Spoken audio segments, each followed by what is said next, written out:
ஆன்மீக அன்பர்கள் அனைவருக்கும் வணக்கம். நம்முடைய வாழ்க்கையில் எந்த ஒரு செயலை தொடங்கிறதுக்கு முன்னாடியும் நம்ம முதல்ல வழிபடுற தெய்வம் முழு முதற் கடவுளான விநாயக பெருமான் தான். ஏன்னா அவர் தான் நம்ம பாதையில் இருக்கிற விக்னங்களை, அதாவது தடைகளை நீக்கக்கூடியவர். அப்படிப்பட்ட விநாயக பெருமானோட முழு அருளையும் பெற்றுத்தரக்கூடிய ஒரு சக்தி வாய்ந்த பக்தி பாடல் தான் காசிப முனிவர் அருளிய விநாயகர் கவசம்.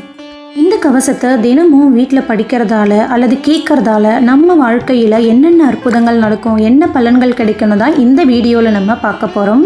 விநாயக பெருமானோட அருள் கிடைக்க இந்த வீடியோவை முழுசாக பாருங்கள். இந்த காலகட்டத்தில் நிறைய பேருக்கு இருக்கிற பெரிய பிரச்சனையே மன உளைச்சலும் எதிர்காலத்தை பற்றின வீண் பயமும் தான்.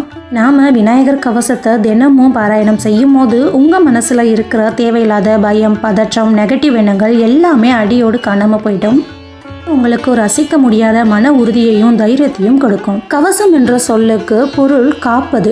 இந்த பாடலில் நம்ம உடம்புல இருக்கிற உச்சந்தலை முதல் உள்ளங்கால் வரை ஒவ்வொரு உறுப்பையும் விநாயகர் காக்கணும்னு வரிகள் எழுதப்பட்டிருக்கும்.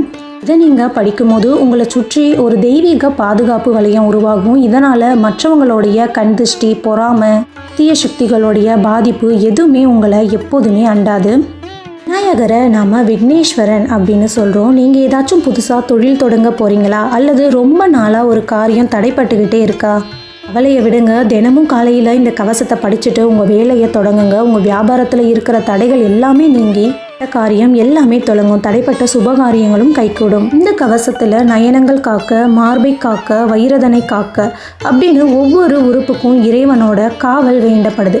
அதனால் தீராத நோய்களால் அவதிப்படுறவங்களும் இந்த கவசத்தை தொடர்ந்து சொல்லிட்டு வந்தால் உடம்புல இருக்க பிணிகள் எல்லாமே மெல்ல மெல்ல நீங்கி உடல் ஆரோக்கியம் கிடைக்கும். படிக்கிற பிள்ளைங்க தினமும் இந்த விநாயகர் கவசத்தை படிச்சுட்டு வந்தால் அவங்களுடைய ஞாபக சக்தி பல மடங்கு அதிகரிக்கும்.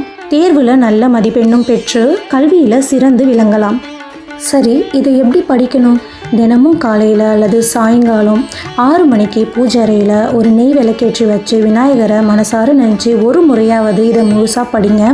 குறிப்பாக சங்கடஹர சதுர்த்தி நாட்களில் படிக்கிறது ரொம்ப விசேஷம். முழு முதற் கடவுளோட அருள் உங்களுக்கு உங்கள் குடும்பத்துக்கும் கிடைக்கட்டும். இந்த வீடியோ உங்களுக்கு பயனுள்ளதாக இருந்தால் மறக்காமல் லைக் பண்ணுங்கள், உங்கள் நண்பர்களுக்கும் ஷேர் பண்ணுங்கள்.